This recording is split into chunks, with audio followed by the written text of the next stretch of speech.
MLCचे जे फंड्स होते ते सगळे इथे वापरायचे ठरवलं. त्याच्यानंतर अडचणी खूप असतात. चंद्रा अय्यंगार म्हणून त्या अधिकारी होत्या सचिव, प्रधान सचिव, नंतर पुढे आणखीन झाले. त्यांनी पूर्ण मदत केली. आणि आणखीन खरं सांगायचं तर MLCच्या फंडातून जे आहे एक पुरातत्व खात्याचा आर्किटेक्ट मिळवून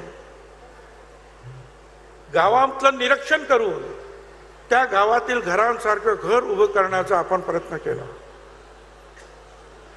हळूहळू हळूहळू कार्यक्रम वाढत गेले, लोक येत गेले. अनेक लोकांच्या लक्षात येत नव्हतं अगोदर की या जागेचं महत्त्व काय आहे.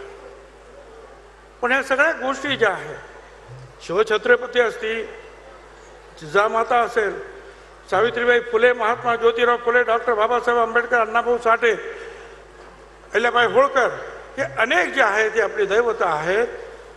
यांचं स्मरण करण्यासाठी त्या ठिकाणी आपण एक एक स्थळ जे आहे एक स्मारक म्हणून निर्माण करायला पाहिजे.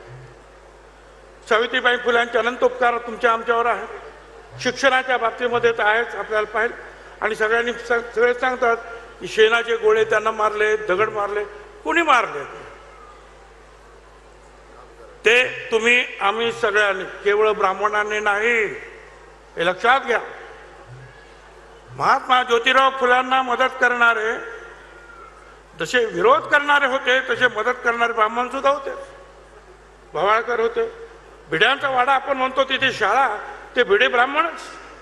परांजपे होते, भांडारकर होते. जसे मदत करणारे होते विरोध करणारे सुद्धा होते. आणि त्यावेळेला अंधश्रद्धेचा पकडा एवढा होता आमच्यावर की आमचे सुद्धा लोक दगड मारायला काही मागे होते अशातला भाग ना. त्यामुळे महात्मा ज्योतिराव फुल्यांचा विरोध हा ब्राह्मण्यवादाला होता. सत्यशोधक चळवळ सुरू झाली आणि फुले दाम्पत्य गेल्यानंतर ब्राह्मण आणि ब्राह्मण्येतर अशा प्रकारचं स्वरूप त्याला प्राप्त झालं. आपण इतिहासात जर सगळं पाहिलं आणि अभ्यास केला तर हेच आपल्या लक्षात येत आहे की हे कधी कसं झालं. मदत करणारे ब्राह्मण होते, विरोध करणारे ब्राह्मण होते. पुण्यामध्ये महात्मा ज्योतिराव फुल्यांचा पुतळा उभा करायचा ठराव पास झाल्यानंतर आपल्याच काही लोकांनी विरोध केला. 36 वर्ष लागली आणि नंतर पुतळा उभा राहिला पुण्यामध्ये.